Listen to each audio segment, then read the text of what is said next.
नमस्कार जी। Nidhi ma'am, yes sir. Yogeshwar sir, आज एक छोटी सी कहानी के माध्यम से हम संदेश देना चाहेंगे। बिल्कुल सर। कहा है कि जिन खोजा तीन पाइयां गहरे पानी पेट, मैं बबूरी ढूंढन गई रही किनारे बैठ।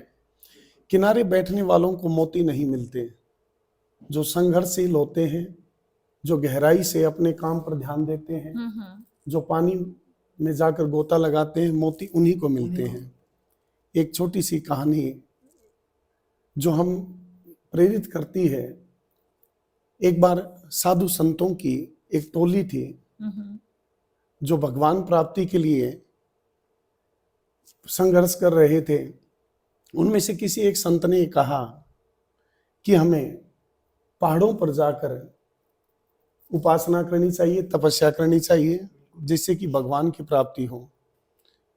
सभी ने उस मत को आगे बढ़ाया और सभी संत आगे की तरफ बढ़ते चले गए कि हिमालय पर्वत पर जाकर तपस्या करेंगे और भगवान की प्राप्ति करेंगे। जी। और जैसे जैसे आगे बढ़े तो रास्ते में एक कुटिया उनको दिखाई दी। उस कुटिया के बाहर एक बूढ़ी औरत कमर झुकाए हुए किसी चीज को ढूंढने का प्रयास कर रही थी। साधु संतों को बड़ी जिज्ञासा हुई कि बुढ़िया काफी देर से परेशान है, क्यों ना इसकी बिल्कुल इस परेशानी को दूर किया जाए। उन्होंने पूछा, माता जी क्या कुछ आपका गुम हो गया? तो उन्होंने कहा, बेटा कुछ नहीं, मेरी जो सुई थी वो गिर गई, वो मेरे को नहीं मिल रही, मैं काफी देर से तलाश कर रही हूँ। बोला कोई बात नहीं, उसको ढूंढवाने में हम आपकी मदद कर देते हैं। और वो ढूंढने के लिए उस बुढ़िया के साथ प्रयासरत हो जाते हैं। काफी देर के बाद भी सुई नहीं मिली। उनमें से एक संत ने कहा, माता जी आप बताएंगे सुई गिरी कहाँ थी? तो उन्होंने कहा, बेटा सुई तो मेरी कुटिया के अंदर गिरी थी। बोला फिर आप बाहर तलाश कर रहे हैं? तो उन्होंने कहा, बेटा कुटिया में ज्यादा अंधेरा था, मैंने सोचा उजाले में जाके ढूंढ लेती हूँ तो वो चीजें मेरे को मिल जाती हैं। ठीक बात है। परंतु सभी संतों ने अपने माथे को पीटने का काम किया और उन्होंने कहा, माता जी जब सुई अंदर गिरी हुई है तो बाहर कैसे? शर्मा जी जी, वो सुई जब बाहर गिर गई तो क्या ये संदेश नहीं हुआ साधुओं के लिए? संदेश ही था। और उन्होंने कहा, बेटा कि जब सुई अंदर गिरी हुई है, हम बाहर ढूंढ रहे हैं, ऐसे ही भगवान हम सबके हृदय में समाया हुआ है।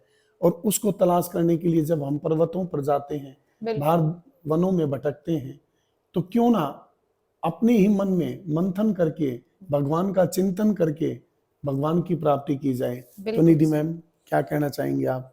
सच्ची बात है सर। जरूरी नहीं कि आज के बिजी समय में हर कोई इतना टाइम निकाल सके कि वो मंदिर जाए या वो पहाड़ों पे जाके स्पेशल कुछ अपने लिए टाइम निकाले।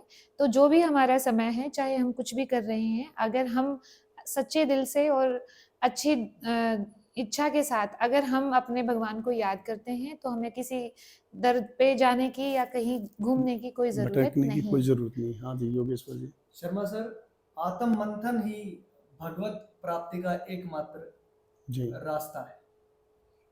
भगवत प्राप्ति हमें खुद करनी है तो हमें ही एक बार आत्म मंथन करने की जरूरत है। हमारे मन को ही हमें बिलोने की जरूरत है, तभी वो मक्खन रूपी भगवत, वो भगवान हमें प्राप्त हो पाएगा। जी, तो आज की इस कहानी का शीर्षक यही कि जहां पर भी रहें अपने भगवान को याद करते रहें और अपने जीवन के संघर्ष को आगे बढ़ाते रहें। सभी को नमस्कार जी। धन्यवाद।